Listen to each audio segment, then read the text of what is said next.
Hello guys, কেমন আছো তোমরা সবাই? অনেক দিন পর চলে আসলাম একটা লং ভিডিও নিয়ে। তো আজকের ভিডিওটা হচ্ছে ইন্টারেস্টিং একটা ভিডিও, যেটা হচ্ছে ছোট ছোট সিঙ্গারা। দেখতেও দারুণ, খেতেও দারুণ। তো চলো ঝটপট দেখে নাও কীভাবে বানালাম সিঙ্গারাটা। তো এর জন্য প্রথমে আমি সিঙ্গারার পুরটা রেডি করে নিচ্ছি। এর জন্য গরম তেলে পেঁয়াজ দিয়ে আদা রসুন দিয়ে ভালো করে ভাজা ভাজা করে নিয়ে এর মধ্যে আগে থেকে কিউব করে কেটে রাখা আলু আর হচ্ছে টমেটো দিয়ে নাড়িয়ে চাড়িয়ে হালকা ভাজা ভাজা করে এর মধ্যে স্বাদ মতো লবণ আর হাফ টি স্পুন করে দিয়ে দিচ্ছি হলুদ আর মরিচের গুঁড়ো দিয়ে এবার ভালো করে নাড়িয়ে চাড়িয়ে একটু ভাজা ভাজা করে নিব। আর হচ্ছে মরিচ দিয়ে দিলাম, কাঁচামরিচ এখানে 3টে দিয়েছি। যদি কেউ ঝাল খেতে চাও তাহলে বাড়িয়ে দিতে পারো, আমার যতটুকু প্রয়োজন আমি ততটুকুই দিলাম। আর হচ্ছে দিয়ে দিলাম ধনিয়ার গুঁড়ো হাফ টি স্পুন। আর হচ্ছে এখন আমি অ্যাড করব একটি ম্যাগি মশলার প্যাকেট।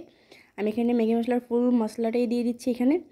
দিয়ে ভালো করে নাড়িয়ে চাড়িয়ে অল্প পরিমাণে পানি দিয়ে যাতে আলুটা সেদ্ধ হয়, ঠিক ওই পরিমাণে পানি দিয়ে আলুটাকে সেদ্ধ করে নিব।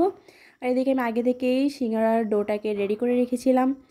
এবার আমি ছোটো একটা রুটি বেলে মাঝখান দিয়ে কেটে নিয়েছি। কেটে দেখতেই পাচ্ছি কীভাবে কোণ তৈরি করে এর মধ্যে যে আগে থেকে পুরোটা রেডি করে রেখেছিলাম আলুর, ওইটা দিয়ে দিলাম। দিয়ে এবার একটু ভালো করে খেয়াল করো যে আমি কিভাবে সিঙ্গারা ভাজটা দিচ্ছি, ঠিক এভাবেই তোমরা দিবে। যদি ভালো করে খেয়াল করো অবশ্যই আশা করি যে পারবে তোমরা। এবার এগুলাকে গরম তেলের মধ্যে ভেজে নিতে হবে যাতে এটা ক্রিস্পি হয়। তো আমি এগুলাকে মিডিয়াম টু লো হিটে ধৈর্য সহকারে উল্টে পাল্টে নেড়ে চেড়ে লাল লাল করে ভেজে নিয়েছি।